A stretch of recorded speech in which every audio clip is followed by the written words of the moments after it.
बार जोरदार तालियां आशीष जी के लिए, managing director and CEO Bombay stock exchange.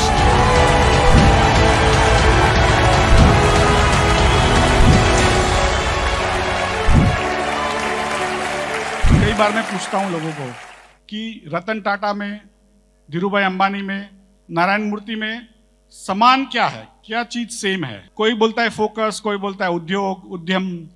मेरा ऐसा है, सभी बड़े बने बीएसई पे लिस्ट करने के बाद। तो आपको बड़ा बनना है, बड़ा बिजनेस करना है, तो आपको लिस्ट करना पड़ेगा। लिस्ट का मतलब क्या है कि आपको बीएसई में अपने कंपनी के जो शेयर है, आपकी कंपनी नहीं है, कई लोग जो है वो इंडिविजुअल चलाते होंगे खुद ही प्रोप्राइटरी बेसिस पे, कई लोग जो है वो पार्टनरशिप करते होंगे, कई लोगों को कहा होगा कि भाई एलएलपी करिए, एलएलपी अच्छा है, लिमिटेड लायबिलिटी पार्टनरशिप करिए। लेकिन एक हद के बाहर जब आप जाते हो तो आपको पैसों की जरूरत पड़ती है, और जो बूटस्ट्रैपिंग कहते हैं, जिसको खुद के पैसे जुड़ा के जो धंधे में से पैसे मिलते हैं वो हम जोड़ते जाते हैं, मैंने भी किया है, लेकिन उसकी एक सीमा होती है। तो उसके बाद हमको बैंक के पास जाना पड़ता है, या तो दोस्तों के पास जाएंगे, तो दोस्तों के कहेंगे भाई यार 1 करोड़ रुपया दे, मेरा अच्छा धंधा हो रहा है, मुझे और ग्रो करना है, 1 करोड़ रुपया दे दे। तो दोस्त कहेगा यार मेरा तो यहाँ पे अटका हुआ है, वहाँ पे अटका हुआ है, मैंने तो ये कंपनी में शेयर लगा दे मुझे। भाई के पास जाएगा तो भाई भी कहेगा यार मेरा तो कल ही लोन लिया मैंने, अब तेरे को कहाँ से दूंगा। लेकिन वही भाई को कहेंगे, वही दोस्त को कहेंगे कि भाई मेरी तो कंपनी लिस्ट होने वाली है, उसमें आपको थोड़े शेयर लेने हैं, तो खुश हो जाएगा यार उसका दाम बढ़ भी सकता है, और आपको तो जानते ही है कि भाई उद्यमी है, पैसे बन रहे हैं उसके, तो उसको लिक्विडिटी मिलती है। नहीं तो आप 1 करोड़ उसके ले लोगे, बाद में जब उसको चाहिए होगा तो आपके पास नहीं होंगे, आप देना चाहते हो तो भी नहीं पाते, क्योंकि बिजनेस में अटके हुए हैं। तो इसी की वजह से जब आप लिस्ट करते हो तो आप कई भागीदार बनाते हो, और उससे छोटे छोटे पैसे लेते हो, और जब उसको बेचना होता है तो आपसे पास वापस आके नहीं लेता है, वो दूसरे किसी और को बेच देता है। और आप 1 करोड़ रुपया भी बीएसई से जुटा सकते हो, आप 5 करोड़ भी जुटा सकते हो। तो एसएमई प्लेटफॉर्म है बीएसई का, और स्टार्टअप प्लेटफॉर्म है, उसमें छोटे जो उद्योजक है वो भी आकर के वो अपने कंपनी के शेयर्स दूसरों को बेच सकते हैं। उससे जो पैसा मिलेगा उससे उसके सामने फिर आप बैंक के पास जाके और लोन ले सकते हो, बिकॉज जब आप बैंक के पास जाते हो तो बैंक कहती है कि भाई डेट इक्विटी क्या है, तो डेट इक्विटी 2:1 है, तो आप 1 करोड़ रुपया लोगों जुड़ा रहे हो तो आप 2 करोड़ बैंक से भी लोन लेकर के 3 करोड़ रुपया आप धंधे में वापस लगा सकते हो। और वो जब उसका जो मुनाफा आएगा वो आपके जितने भी पार्टनर्स हैं उन्होंने जितना शेयर लिया हो उसके उतने हिसाब से उसके आपकी पार्टनरशिप में उसका हिस्सा बन जाता है। कोई जो आपको पहचानता भी नहीं है वो आपकी कंपनी में पैसा डाल रहा है, आपकी कंपनी में कभी आएगा भी नहीं, फिर भी वो पैसा इसलिए डाल रहा है कि उसको भारत पे विश्वास है, भारत की अर्थव्यवस्था पे विश्वास है, भारत के रेगुलेशंस पे विश्वास है कि जो उसका पैसा जा रहा है वो व्यर्थ नहीं जाएगा, और जो प्रॉफिट बनेगा वो आप भले कंपनी चला रहे होगे लेकिन उसके हिस्से का प्रॉफिट उसके हिस्से में आएगा। तो ये जो समाज एक दूसरे पे भरोसा करता है वही समाज समृद्ध बनता है, वो समाज वेल्थ क्रिएट करता है। तो मेरे हिसाब से आप सभी के सभी, आपको रतन टाटा बनना है, नारायण मूर्ति बनना है, अजीम प्रेमजी बनना है, सभी के सभी धीरूभाई अंबानी बनना है, तो आपको बीएसई पे लिस्ट करना पड़ेगा। तो वेट क्यों कर रहे हो? ये खत्म होते ही आप बीएसई को संपर्क करिए ashish.chauhan@bseindia.com, और अपने आप को लिस्ट कैसे करते हैं उसकी जानकारी प्राप्त करिए।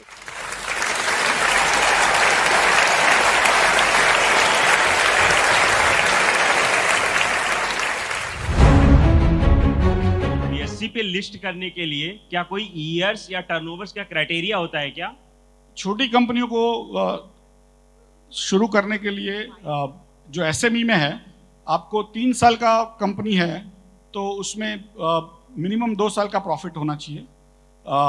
उसके बाद आप 1 करोड़ 2 करोड़ 3 करोड़ की कंपनी हो तो भी चलेगा। बट जो पूरी नई कंपनी है तो post issue capital after IPO आपका टोटल इश्यूड कैपिटल 5 करोड़ होना चाहिए। और जो आप स्टार्टअप सेगमेंट में आते हो, startup India, stand up India में जो भी रजिस्टर्ड है उसको हम स्टार्टअप सेगमेंट में लिस्ट करते हैं। तो उसके लिए फिर आपको 10 लाख का भी टर्नओवर है, 50 लाख का भी टर्नओवर है तो भी हम स्वीकार करते हैं। एक्चुअली मैंने एज ए स्टार्टअप में अपनी कंपनी बनाई थी, लिमिटेड कंपनी, यही सोच के कि शेयर लॉन्च करूंगा अपने।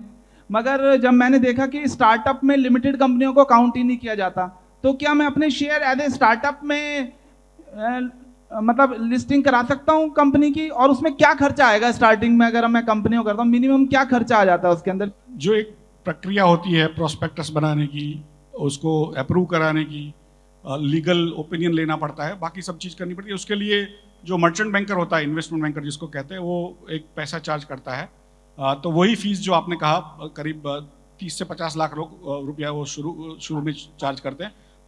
उसमें से थोड़ा एक पार्ट है, आप उनको जो जेब खर्ची का पैसा है वो आप उनको रोकड़े में दे सकते हो। बाकी ये उसको कह सकते हो कि तुमको मेरे पे भरोसा है, मेरे बिजनेस में भरोसा है, इसलिए तो दूसरों को बेच रहे हो, तो मेरी शेयर कंपनी के शेयर ही तुमको देता हूँ इतने भाव के, तो तुम रख लो। तो जो टोटल कॉस्ट है इनिशियल, वो आपके पैसे आपके पास रहेंगे और उसको उसके सामने आप शेयर दे सकते हैं। मैं बिहार से हूँ, वहाँ पे मैं रिटेल चेन फार्मेसी रन कर रहा हूँ with 57 stores. My EBITDA was around 30 CR। Last year it was around 3 CR, this year it was around 30 CR। Is it the right time to get into listed on BSE और get funds from the go for the Series A investment? बहुत अच्छा सवाल है और अच्छा धंधा है भाई, तालियां। 30 करोड़ का जो एबिटा कर सकता है बिहार में, वो महान आदमी है। क्वेश्चन जो है कि मैं सीरीज ए के लिए जाऊं कि फंड एक्सचेंज में डायरेक्टली लिस्ट करूं। लिस्टिंग करोगे तो आपके जो आपका इंडिपेंडेंस बरकरार रहेगा। जब किसी से आप पैसा लेते हो जो बड़ी पार्टी से, तो आपको 50,000 चीज लिखवा लेंगे कि आप ये नहीं कर सकते हो, वो नहीं कर सकते हो, ऐसा होगा तो ऐसा होगा। और most of them will also give you money as if it is a debt. मैंने कई लोगों को देखा है कि जो आके बोलते यार लेके मैंने गलती कर ली। कईयों को ऐसा, जो आजकल न्यूज़पेपर पढ़ते तो लगता है कि हर आदमी को 1000 करोड़ का 2000 करोड़ फंडिंग मिलता है, ऐसा नहीं है। वो PR का नतीजा है, पब्लिक रिलेशंस का। जिसके पास बहुत पैसे देते हैं वो न्यूज़पेपरों को बहुत पैसे देते हैं कि जिसमें छपवाते हैं। तो मेरा तो रिक्वेस्ट कईयों को होता है कि यार वो $10 बिलियन का आदमी हो गया। जैसे कई लड़कियों को रहता है ना, कई राजकुमार आएगा और मुझे ले जाएगा और मैं जिंदगी भर रानी बन के रहूंगी। तो ऐसा हर एंटरप्रेन्योर को लगता है, एक इन्वेस्टर आएगा और मेरे को बिलियनर बना देगा। ऐसा कोई राजकुमार नहीं है दुनिया में, ऐसा कोई इन्वेस्टर भी नहीं है। वो डंडे मारेगा और तुम काम करोगे। तो खुद के लिए करो ना यार, लिस्टिंग करो। आप में से जिसको भी बिजनेस स्टार्ट करना है, बिजनेस बढ़ाना है या बिजनेस को एक स्केल अप ग्रोथ पे लेके जाना है, बिजनेस कोचिंग प्रोग्राम है आपके लिए। बिजनेस कोचिंग प्रोग्राम आपकी पूरी लाइफ को बदल सकता है। आज रियल में बिजनेस की वो भगवत गीता का ज्ञान मिला जिससे हमें पता चलेगा कि कैसे बिजनेस सक्सेसफुल होगा। यहाँ पे बिलियनियर प्रोफेसर भी आ रहे हैं जहाँ से आप सीख करके अपने बिजनेस को नेक्स्ट लेवल पे बढ़ा सकते हो। आपको हर चीज मार्केट में मिल सकती है, बट एक चीज जो आपको कभी नहीं मिल सकती वो है बड़ा बिजनेस के बिलियनियर प्रोफेसर। आप समझ नहीं सकते, आज मैंने 3 घंटे के अंदर अपने दिमाग का जो ढक्कन है ना, वो खोल के रख लिया है बिल्कुल। बिजनेस कोचिंग प्रोग्राम वो प्रोग्राम है जो कि दुनिया की सबसे बड़ी वीडियो लाइब्रेरी बिजनेस प्रॉब्लम